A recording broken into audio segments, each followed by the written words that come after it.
Hello students, welcome you all to EduVentures Learning. Today we are going to know about food poisoning. ऐसी बहुत सारी चीज़ें हैं जो हम लोग खाते हैं और कभी कभी हमारा स्टमक गड़बड़ हो जाता है उसकी वजह से, या हमें वॉमिटिंग होती है, या हमें डिसेंट्री होने लगती है, या अनडाइजेशन होने लगती है। तो वो चीज़ें क्यों होती है, या हम लोग इस तरह की फूड की वजह से हमारे स्टमक में या हमारे बॉडी में इतनी सारी प्रॉब्लम्स क्यों होती है, उसके बारे में आज हम लोग इस टॉपिक में पढ़ेंगे। Food is an integral part of existence for living organisms. As you all know, हमें ज़िंदा रहने के लिए सारे लिविंग ऑर्गेनिजम्स, वो बर्ड्स हो, एनिमल्स हो, ह्यूमन बींग्स हो, ट्रीज़ हो, सभी को ज़िंदा रहने के लिए खाना बहुत ही ज़्यादा इम्पॉर्टेंट है। फूड बहुत ही ज़्यादा इम्पॉर्टेंट है हमारे एग्जिस्टेंस के लिए, ज़िंदा रहने के लिए। It provides us with energy to carry out everyday activities.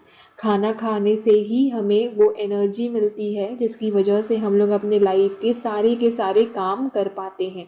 अगर आप बहुत ज़्यादा टायर्ड हो, आपको भूख लगी है, आपके बॉडी में एनर्जी नहीं है, आपको कोई काम करने का मन नहीं करेगा जब तक आप खाना नहीं खाओगे।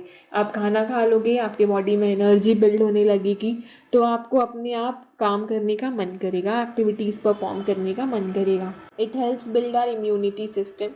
हम कैसा खाना खाते हैं वह उस पर डिपेंड करता है कि हमारा इम्यूनिटी सिस्टम कैसा है। हमें fruits, dry fruits, vegetables, salads, curd, milk proteins, ये सारी चीज़ों का बहुत अच्छा क्वांटिटी में इंटेक करना चाहिए, जिसकी वजह से हमारा इम्यूनिटी सिस्टम जो है वो बहुत अच्छा बने और हमारे बॉडी में आने वाले जितने भी डिसीज़ेज़ हैं फाइट कर सके उनसे।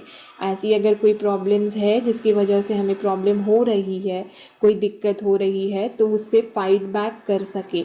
हमारा बॉडी इतना ज़्यादा स्ट्रॉन्ग हो, हमारी बॉडी का इम्यूनिटी सिस्टम इतना स्ट्रॉन्ग हो कि किसी भी डिसीज़ से फाइट बैक हो सके, हम लोग ज़्यादा बीमार ना पड़ें। This is the reason why it becomes all the more necessary to eat the right food at the right time. और इसीलिए ये बहुत ज़्यादा ज़रूरी हो जाता है कि हम लोग सही टाइम पे सही खाना खाएं। अगर राइट फूड नहीं खा रहे हैं, if you are eating all the time junk food और फास्ट फूड, आपका इम्यूनिटी सिस्टम बहुत ज़्यादा कमज़ोर हो सकता है और हो सकता है कि छोटी छोटी कारणों से आप बहुत ज़्यादा बीमार पड़ने लग जाओ। Sometimes micro organisms grow on the food which we consume. कई बार ऐसा होता है कि जो खाना हम लोग खाते हैं उसमें माइक्रो ऑर्गेनिजम्स ग्रो कर जाते हैं। ठीक है, माइक्रो ऑर्गेनिजम्स है, हमें दिख नहीं रहे हैं, तो हो सकता है कि हम लोग वो खाना कंज्यूम कर लें जिसमें हो सकता है माइक्रो ऑर्गेनिजम्स हों। फूड गेट्स कंटामिनेटेड, हमारा फूड ख़राब भी हो सकता है। When these micro organisms multiply, जब ये माइक्रो ऑर्गेनिजम्स बढ़ने लगते हैं तो हमारा फूड ख़राब हो जाता है।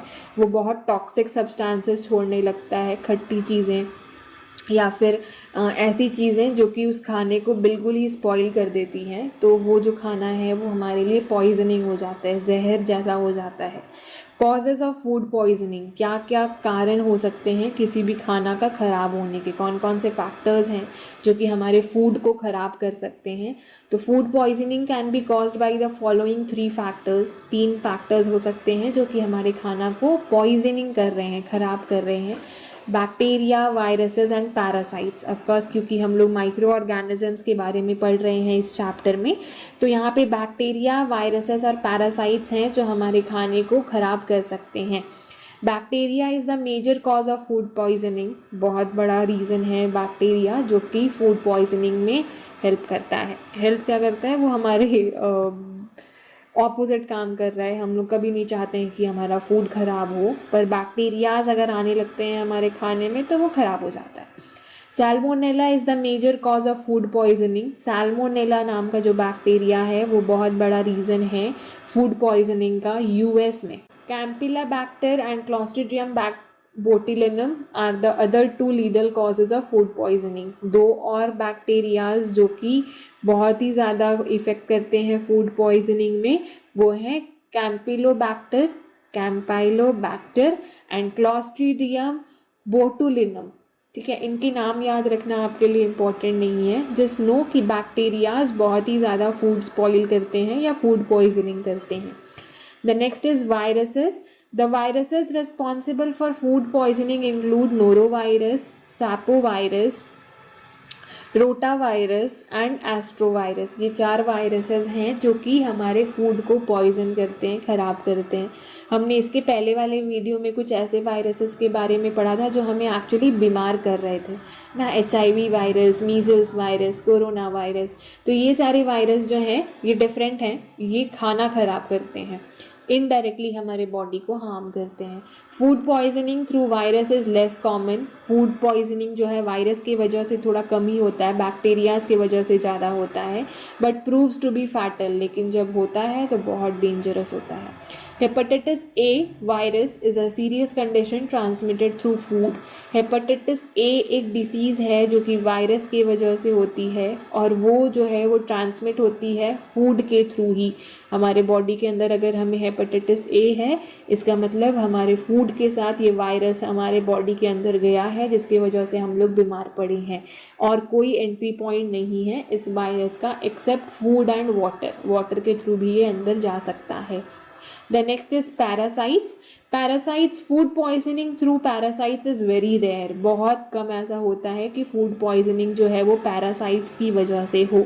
Food can also be contaminated during the growing, harvesting and storage steps. Food जो है वो ख़राब हो सकता है, कंटामिनेट हो सकता है। कंटामिनेट का मतलब होता है ख़राब होना, हो सकता है जब वो ग्रो कर रहा है, खेत में ही है अभी तक वो, ठीक है, हमारे पास नहीं आया है, खेत में ही है, जब वो ग्रो कर रहा है हो सकता है तब ख़राब हो गया हो, जब हार्वेस्टिंग हुई, कटाई हो रही थी, तब हो सकता है ख़राब हो गया हो सकता है किसानों ने ठीक से स्टोर नहीं किया हो, उसके वजह से ख़राब हो गया हो। तो ये सारा रीजन्स भी हो सकता है फूड के कंटामिनेशन का, बर्बाद होने का।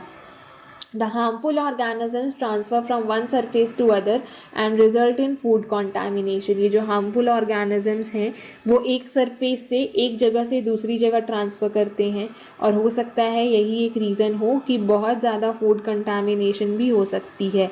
हो सकता है कि बहुत मतलब आपके वॉल्स में सीलन आई हो, मोल्ड्स आए हों, पर अगर आप उसी वॉल से सटा कर अपना ग्रेन्स रख दोगे तो हो सकता है कि वो जो दीवार में जो सीलन थी, मोल्ड्स थे, वो आपके फूड तक आ जाए। The raw ready to cook foods are more at risk. जितने भी खाना रॉ है, कच्चा है या रेडी टू कुक है, ठीक है, पैकेट्स में आजकल बहुत सारी ऐसी चीज़ें हैं जो रेडी टू कुक आती हैं, ready to cook noodles and all, ठीक है, तो ये सारी जो चीज़ें हैं वो ज़्यादा रिस्की होती हैं, उनको ख़राब होने का चांसेस ज़्यादा होता है। Since these food items are not cooked, क्योंकि ये कुक्ड नहीं है, बॉइल्ड नहीं है, तो इनका ख़राब होने का चांसेस ज़्यादा है। Therefore the pathogens are not destroyed. जब आप किसी भी चीज़ को अच्छे से पका देते हो तो उसमें अंदर जितने भी पैथोजेंस हैं वो सब डिस्ट्रॉय हो जाते हैं। हम लोग पानी को बॉईल करके पीना क्यों सजेस्ट करते हैं या इम्प्लीमेंट करते हैं अपने लाइफ में, क्योंकि जब पानी बॉईल होता है तो उसका टेम्परेचर इतना ज़्यादा होता है कि उसमें जितने भी पैथोजेंस हैं, जितने भी माइक्रोब्स हैं वो डिस्ट्रॉय हो जाते हैं, मर जाते हैं, जिसकी वजह से फूड पॉइजनिंग नहीं होती। लेकिन जो रेडी टू कुक फूड है वो तो पका हुआ नहीं होता है, उसको आप बाद में पकाने वाले होते हो, लेकिन क्योंकि वो पका हुआ नहीं है, कुक्ड नहीं है, उसको वो टेम्परेचर ही नहीं मिला है, तो उसमें पैथोजेंस जो हैं वो रह जाते हैं और खाना को ख़राब भी कर सकते हैं। इसलिए जितने भी रेडी टू कुक फूड आते हैं ना, उसमें बहुत ज़्यादा प्रिजर्वेटिव्स होती है, बहुत केमिकल्स होती है, ताकि उसमें बैक्टीरियाज ना लगे, वरना कंपनी का बहुत ज़्यादा नुकसान हो सकता है ना। क्या क्या सिम्टम्स हैं फूड पॉइजनिंग के? बाई चांस अगर आपने कोई ऐसा खाना खा लिया है जिसकी वजह से आपको बहुत गड़बड़ी सी लग रही है, आपका तबीयत ख़राब हो रहा है, तो क्या क्या सिम्टम्स दिख सकते हैं, क्या क्या ऐसी चीज़ें हैं जो आपको अपने बॉडी में नज़र आने लगेगी कि आपको शायद फूड पॉइजनिंग ही हुआ है। जैसे कि वीकनेस, कमज़ोरी लगेगा आपको, हेडेक, सर दर्द होगा, नौसिया होगा, उल्टी उल्टी सा लगना, डायरिया, लूज़ मोशन हो सकता है, बहुत बार आपको वॉशरूम जाने का मन कर सकता है, वॉमिटिंग होने लगेगी, उल्टी होने लगेगी, इरिटेबल एब्डोमिनल क्रैम्प्स, आपके पेट में दर्द होगा, थोड़ा बहुत बुखार भी आ सकता है, mild fever, loss of appetite, आपको और खाना खाने का बिल्कुल मन नहीं करेगा। लॉस ऑफ एपेटाइट का मतलब भूख ना लगना। ये सारे रीजंस हैं, आई मीन सिम्टम्स हैं जो कि आपको फूड पॉइजनिंग के बाद फेस करना पड़ सकता है। नाउ अगर आपको फूड पॉइजनिंग हो गई है, अगर आपने कोई ऐसा फूड खा लिया है जो कि अच्छा नहीं था, ख़राब हो चुका था, तो उसके लिए आप क्या ट्रीटमेंट करोगे? क्या ऐसी चीज़ें हैं जो कि आप ट्रीटमेंट में ले सकते हो? पहला, drink plenty of liquids to replace the lost of electrolytes. बहुत सारा लिक्विड पीजिए और कोशिश कीजिए इलेक्ट्रोल पाउडर जो आता है वो या फिर जूस टाइप की चीज़ें लेने का, ताकि जितना भी इलेक्ट्रोलाइट्स लूज़ हुआ है आपके बॉडी से बार बार वॉशरूम जाने की वजह से या फिर वॉमिटिंग करने की वजह से, वो कंसिस्टेंसी बनी रहे, वरना आपका ब्लड प्रेशर लो हो सकता है। Allow ice cubes to melt in the mouth or sip small amounts of water even if vomiting persists। अपने मुंह में आइस क्यूब्स रखिए और उसको धीरे धीरे पिघल के वो पानी का फॉर्म में अंदर जाने दीजिए, या फिर थोड़े थोड़े देर में थोड़ा थोड़ा पानी पीते रहिए। अगर आपको बार बार वॉमिटिंग हो रही है उसके बाद भी थोड़ा थोड़ा पानी थोड़े थोड़े देर में पीते रहिए।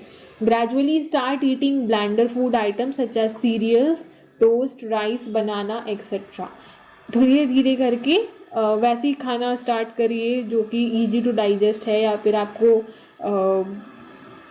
नॉर्मली आपको बहुत ज़्यादा मेहनत करना ना पड़े, जैसे कि सीरियल्स, टोस्ट, राइस, बनाना, ये सारी चीज़ें जो हैं आपके पेट को ठंडा रखेंगी।